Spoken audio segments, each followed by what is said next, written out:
So hey guys, welcome back to the new video. I hope you'll be absolutely great. So आज की इस video में हम बात करेंगे all about JEE joint entrance exam के बारे में सब कुछ डिटेल में डिस्कशन करेंगे। तो आपसे एक रिक्वेस्ट है कि वीडियो को पूरा देखें लास्ट तक, ताकि कोई भी इंफॉर्मेशन रिलेटेड टू JEE आपसे मिस ना हो सके। ग्रेट, तो शुरू करते हैं वीडियो को। JEE के बारे में डिस्कस करने से पहले मैं कुछ बेसिक क्वेश्चन के ऊपर बात करना चाहूँगा जो हाई स्कूल और 11-12 तक के बच्चों को बहुत कन्फ्यूजन क्रिएट करती है। जैसे कुछ क्वेश्चन ये है कि उनके दिमाग में आते हैं कि 12th बाद क्या करनी है, 12th बाद कौन कौन से कॉम्पिटिटिव एग्ज़ाम होते हैं, किस टाइप के कॉम्पिटिटिव एग्ज़ाम होते हैं, और या मेरे लिए कौन सा फील्ड बेस्ट ऑप्शन रहेगा ना। इस तरह के कुछ क्वेश्चन होते हैं कन्फ्यूजन वाले। तो एक एक करके पहले मैं इनके आंसर दूंगा, फिर आगे चलेंगे अपने टॉपिक के ऊपर, ठीक है। इससे पहला क्वेश्चन ये आता है कि 12th बाद क्या करनी है। तो इसका सीधा सीधा आंसर ये है कि देखो भाई, ये डिपेंड करेगा बिल्कुल तुम्हारे ऊपर, तुम्हारे डिसीजन मेकिंग डिसीजन के ऊपर कि तुम आगे किस फील्ड को परस्यू करना चाह रहे हो, किस फील्ड में आगे बढ़ना चाह रहे हो।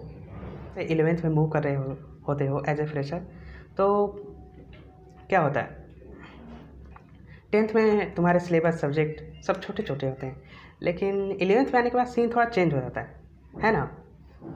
तुम्हारे 11th के सिलेबस पैटर्न सब कुछ चेंज भी हो जाते हैं और बड़े भी हो जाते हैं, और स्ट्रीम भी 3 पार्ट में अलग अलग हो जाती है। अब जैसे तुम साइंस ले रहे हो तो हो सकता है तुम्हारा दोस्त कॉमर्स ले रहा हो सकता है तुम कॉमर्स ले रहे हो तो तुम्हारा दोस्त आर्ट्स ले रहा हो, और ऐसा ही होता है।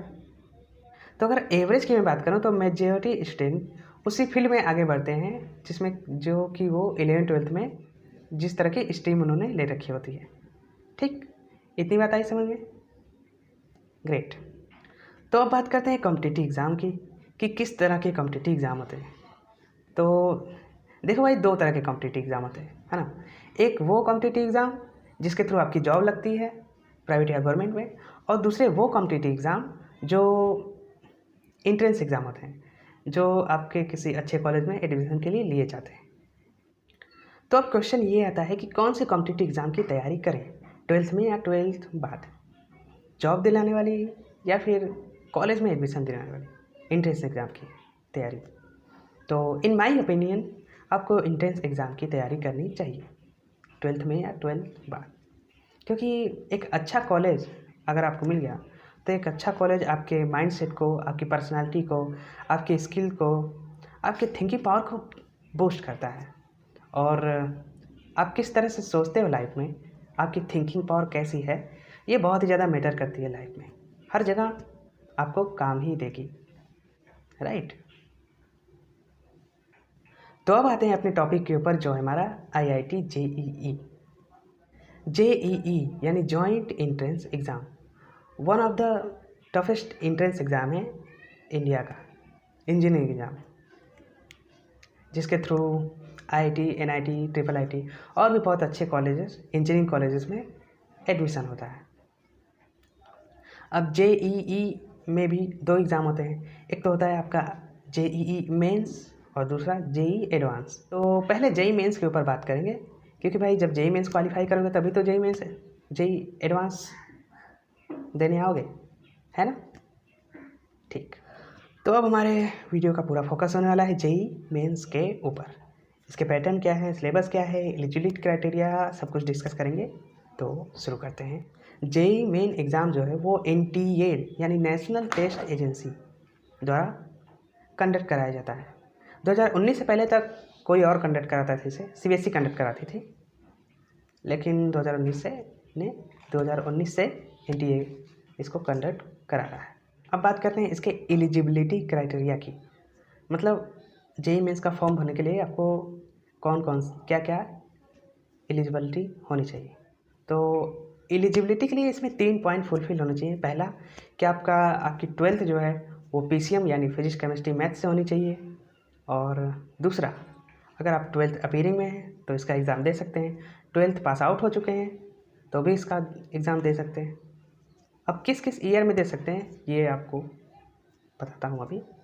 जैसे सपोज आपको 2022 में जेई मेंस देना है, ठीक है, तो आपकी 12th जो है वो 2020 में कंप्लीट होनी चाहिए, तभी आप जेई मेंस दे सकते हैं। यानी सीधा सीधा समझ लो कि 12th के 2 साल बाद तक आप जेई मेंस के लिए एलिजिबल होते हो, ठीक।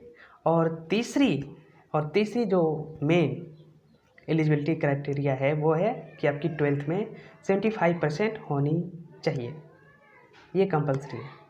हाँ, सीबीएसई बोर्ड के लिए 75% और यूपी बोर्ड वालों के लिए 65 यानी 65%।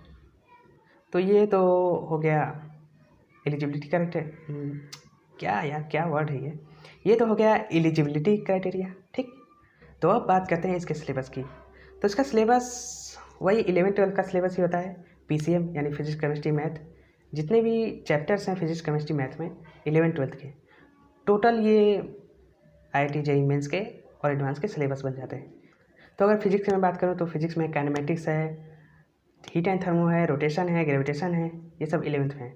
और केमिस्ट्री में क्या है, केमिस्ट्री में आपका एटॉमिक स्ट्रक्चर है, केमिकल बॉन्डिंग है, organic chemistry, inorganic chemistry. Math में आपका कोऑर्डिनेट ज्योमेट्री, फंक्शन है, कैलकुलस, ये सभी जो 11-12 में आपने पढ़े होते हैं वो सभी जेईई मेंस के टॉपिक, जेईई मेंस के क्या हैं, सिलेबस बन जाते हैं, राइट।